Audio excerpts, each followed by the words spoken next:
चिरांनि बेंटल फरायसालिमा NSS इउनिटआ स्पेशल केम्पनि गेजेरजों बायदि रोखोमनि हाबाफारि लादों। बेंटल फरायसालिमा NSS इउनिटआ थांनाय 22 नभेम्बरनिफ्राय 26 नभेम्बरसिम गासै सानब्रैनि हाबाफारिजों गुबुन गुबुन रोखोमनि हाबाफारि जेरै गामि एबा फरायसालि फोसाबनाय, लामा फोसाबनाय, सोलोंथाइ, देहानि सांग्रांथि आरो बायदि बायदि हाबाफारिफोरखौ लायो।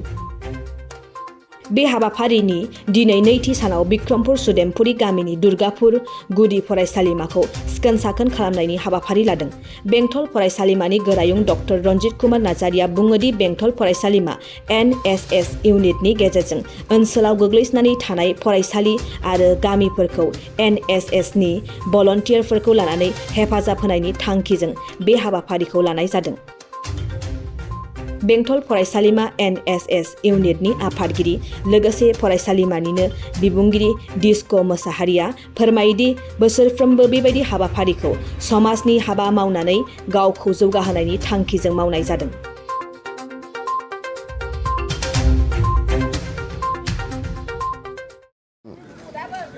जोंनि जे बेंटल कलेज NSS इउनिट दा बे NSS इउनिटआ मोनसे जोंनि गुवाहाटी इउनिभारसिटिनि आन्डाराव मोनसे रेजिस्टार्ड इउनिट। दा जोङो बे NSSनि गेजेरजों जोंनि बे बेंटल ओनसोलाव जिहेतु जोंनि कलेजआ बेंटलाव दङखाय जों बे ओनसोल खाथि खाला ओनसोलफ्राव जोङो एसे गोग्लैसोना थानाय स्कुलफोर, गोग्लैसोना थानाय माखासे गामिफोरखौ जोङो नायदिंनानै जों बेवहाय माबाफोर जों NSSनिफ्राय हेफाजाब होनो हायो नामा, जोंनि NSS भलेन्टियारफोरखौ लानानै मावनाय दांनायनि गेजेरजों माबाफोर हेफाजाब होनो हायो नामा, जों बेफोरखौ थांखि लानानै जों बे खामानिफोरखौ मावो। दा बेहायनो दा जोंनि बे बिक्रमपुर सुदेमपुरी बे गामियाव एसे गोग्लैसोनाय गामि, दा बेखौ जोङो मोनसे एडप्टेड भिलेज हिसाबै एसे खांलांनो थाखाय बे गामिखौ जों बासिनानै लानाय जादों। आरो बेवहाय मोनसे गंसे LP स्कुलबो दंफायो। बे LP स्कुलखौबो जों हानायमानि जोङो सोलोंथायावबो आरो बेहायनि साखोन सिखोन हाबाफारियाव माने एसे जौगानाय लाबोनो थाखाय, फोसाबलांनो थाखाय जों बे स्कुलखौबो जोङो लाफादों।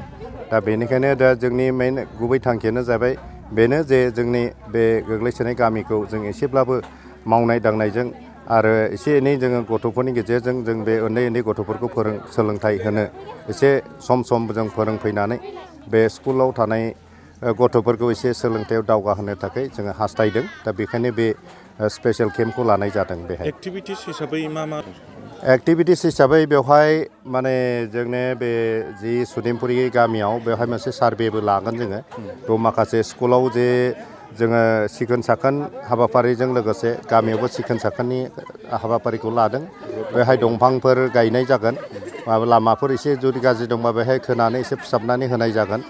ओमफ्राय बेनि उनाव आरोबाव जे जोङो मोनब्रै ग्रुप बानायदों जोंनि भलेन्टियारफोरखौ। मोननै ग्रुपआ माने बेवहाय माखासे इक'नमिकेल सार्भे बेयाव खालायगोन, ओमफ्राय मोनसे ग्रुपआ खालायगोन बेयाव एडुकेसनेल सार्भे। दा बेयाव सोलोंथायाव मा प्रब्लेम जादों बेखौ जों एसे बेनिफ्राय मोन्थिनो हागोन।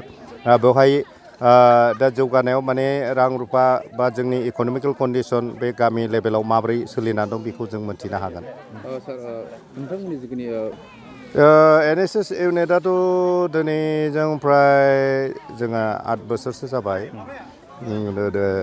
जोंनि बेहाय कलेजाव गायसननाया। ओमफ्राय दा बेयावहाय बेनि गेजेरजों जोङो गोबां माने माखासे एक्टिभिटिसबो जों लाबाय थायो बोसोरफ्रामबो। जेरै जोंहा माने एडप्टेड भिलेजआ जोंहा मोननै दङ। बे NSS इउनिटनि गेजेरजों जोङो बेवहाय मावजि जरा मोनसे भिलेज होननाय दङ। ओमफ्राय बे सुदेमपुरी बे गामि थाबाय। ओमफ्राय बेजों लोगोसे जोङो सम सम माने मोनसे एवारनेस प्रग्रामफोर जों लानाय जायो NSSनि गेजेरजों। बेनो जाबाय माने गोबां बेबादि जे एन्टि ड्राग्स बेफोरनि सायावबो सम सम लानाय जायो, हेल्थनि सायाव लानाय जायो, सोलोंथाइनि सायाव लानाय जायो। ओमफ्राय बोसोराव खेबनैसो जोङो दंफां गायनाय बे जोंनि सोरगिदिं माने हस्पिटालफ्राव जोंनि बे लामाफ्राव माने बेखौ गायनानै माने दंफां माने फुलिफोर गायो। ओमफ्राय लोगोसे जोङो गासै बे बेंटल बाजार आरो खाथि खाला ओनसोलफ्राव सम सम जोङो क्लिनलिनेस ड्राइभ माने जों साखोन सिखोन माने साफाय खामानिफोरखौ लाबाय थानाय जायो। सार बे स्पेसियेल केम्पजों जाय जाय बाहागो लादों आरो जाय गामियाव खामानि मावदों माबायदि मुलाम्फा जागोन सानो? बेवहाय मुलाम्फाया माने एसे जानाया बेनो जे एसेब्लाबो बिसोरो माने सोलोंथाइ जे गथ'फोरखौ फोरोंनायाव एसे माने बेवहाय जे थानाय फोरोंगिरिफ्रा एसे सिरियासलि लादों फोरोंनाय सोलोंनायाव माने गथ'फोरखौ फोरोंनायाव सिखोन साखोन लाखिनायाव। ओमफ्राय गामि जिहेतु जों गामिनि गावबुरा स्कुलनि प्रेसिडेन्ट आरो गामियाव थानाय गासैबो माखासे गार्जेनफोरखौ लानानै जोङो बिसोरजों रायज्लायनाय जायो। दा बे बेलायाव माने स्कुलनि जे गंसे स्कुलखौ जों माब्रै दैदेनलांनांगौ बेफोरखौ सावरायनाय जायो हिसाबै माने बिसोर एसेब्लाबो दा मोनसे कनसियासनेसआव फैसिनदों बे मोननै गामिया बे स्पेसियेल केम्पफोर खालायनायनि गेजेरजों। आरो बेजों माने एसेब्लाबो बे गामिफ्राव माने लामा बायनानै थानाय बा स्कुलफ्राव मोजां लामा गैयामोन। दा बे स्कुलावबो जों बे एप्रचिं रडफ्रा मोजां गैयामोन, दा जोंनो खोनानै होदों। दा बे हाब्रुफोर दा जाला लामाफ्रा नै बेफोरबायदि मोनसे मोजां मोनसे माने थासारियाव एसेब्लाबो लाबोनो हादों आरोखि। गिबियावनो आङो गासै निउस चेनेल बाहाय नुजाफैनो हानाय बिसिम गोजोननाय जासिहरनाय थाबाय। जोंहा स्पेसियेल केम्प जेनेरेलि बोसोरफ्रामबो लानाय जायो। मानो होनबा जोंनि बेंटल कलेज NSS इउनिटआ मोननै गामिखौ जों एडप्ट खालामदों। मोनसेया जाहैबाय नैबे दुर्गापुर सुदेमपुरि आरो मोनसेया जाहैबाय जोंहा मावजि जरा। दा जोङो स्पेसियेल केम्पखौहाय बोसोरफ्रोमबो खुंखानांगौ। स' देग्लाय जोङो नैबे दुर्गापुर सुदेमपुरियावहाय थि खालामनाय जादों। दा मेन उद्देश्यआनो जाहैबाय जोंनि NSS इउनिटनि मेन अबजेक्टिभसआनो जाहैबाय माने समाज पार्सनेलिटि डेभेलपमेन्ट थ्रु कमिउनिटि सार्भिस। समाजाव सार्भिस होनायजों लोगोसे गावखौनो गाव जौगानाय लाबोनाय। दा बे स्पेसियेल केम्पआव जोङो बायदि रोखोमनि मेजर एक्टिभिटिस लानाय जादों। जेरैहाय जोङो नैबे स्कुलखौ साब सिखोन खालामगोन, फेन्सिं होलांगोन, प्लास लामा रिपेयार खालामगोन जोङो गामिनिखौ। आरो लामायाव जे हाग्रा दुदों, प्लास्टिक गारलाबायदों बेफोरखौहाय जोङो खनगोन, फोसाबगोन। जोङो मेन उद्देश्यआ खालि मावनाय नङा। मेन उद्देश्यआनो जाहैबाय जोंनि मावनायखौ नुनानै जाहाथे बे गामिनि मानसिया थुलुंगानाय मोनो, जाहाथे बिसोर एवेर जायो बायदि रोखोमनि बेफोरबायदि जेनेबा प्लास्टिक गारनाय माबानायफोरखौहाय जाहाथे बिसोरो खालामो। स' जोंनि बे स्पेसियेल केम्पआवहाय मेजर एक्टिभिटिसाव जोंहा दङ। जोङो बेंटल बाजार खाथि हिसाबै फुरा बेंटल बाजारखौ जोङो फोसाबजोबगोन। 26 तारिखआव जोङो एन्टि ड्राग्सनि एगेन्स्टै रेलि लानाय जादों। स' जोङो बे एरियाखौहाय थाबायनानै रेलि खालामगोन आरो पाब्लिकफोरखौहाय जोङो एवेर खालामगोन। मानो होनबा जोंनि बे चिरां डिस्ट्रिक्टआव खोनाबाय थानो मोनो निउस मिडियानि थ्रुयैहाय जे ड्राग्स लानाय आरो एन्टि ससियेल एक्टिभिटिस माखासे खामानिफ्रा एसे बारानिफ्राय बारा जाबोनो हमदों। जोङो NSS इउनिटनि जानानै एटलिस्ट जोङो रायजो राजा आरो फैबाय थानाय इयुथ्सफोरखौहाय जेसे हायो एसेबां जों एवेर खालामलांबाय थागोन। ओरैनो जेनेरेलि जोङो बेंटल कलेज NSS इउनिट बुङोब्ला बेखौ जोंनि बेंटल कलेजाव 2012आवहाय 2012आव गायसननाय जादों। आरो जोङो गुवाहाटी इउनिभार्सिटि NSSLनिफ्रायहाय 2013आवहाय पारमिसनखौ मोननाय जादों आरो। स' 2013आवहाय गिबिसिन जोंनि NSS प्रग्राम अफिसारा गुबुन सासेयामोन, सैदुल इस्लाम आखन सारमोन। बिनि उनावहाय आंनो 2015निफ्राय आंनो दायथ'खौ होनाय जादों। दा दिनैसिमबो आङो बे प्रग्राम अफिसार हिसाबै NSS इउनिटनि सासे बिबानगिरि हिसाबै आखायाव लाबोगासिनो दं। दा जोङो खामानि जुदि स्टाडि खालामोब्ला जागायजेननायनिफ्रायनो जोङो बायदि रोखोमनि खामानिखौ मावबोगासिनो दं।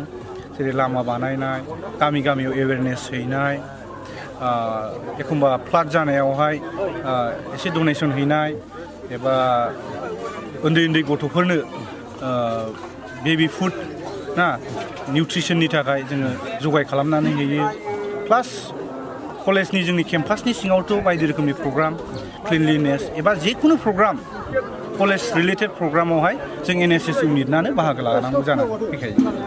स' जोंनि केम्पासावल' जों मावा, गासै जोङो बेंटल एरियानि सोरगिदिं जोङो बायदि रोखोमनि हाबाफारिखौ लानाय जायो। गाव जौगानायजों लोगोसे समाजखौ फोसाबलांनाय। सार नोंथांमोननि फरायसाफोरखौ नोंथांमोना लाफानानै खामानि मावनाय जायो। बे फरायसाफोरनि खेथ्रआव माबायदि गियान होनाय दंखायोबाव? जेनेरेलि जुदि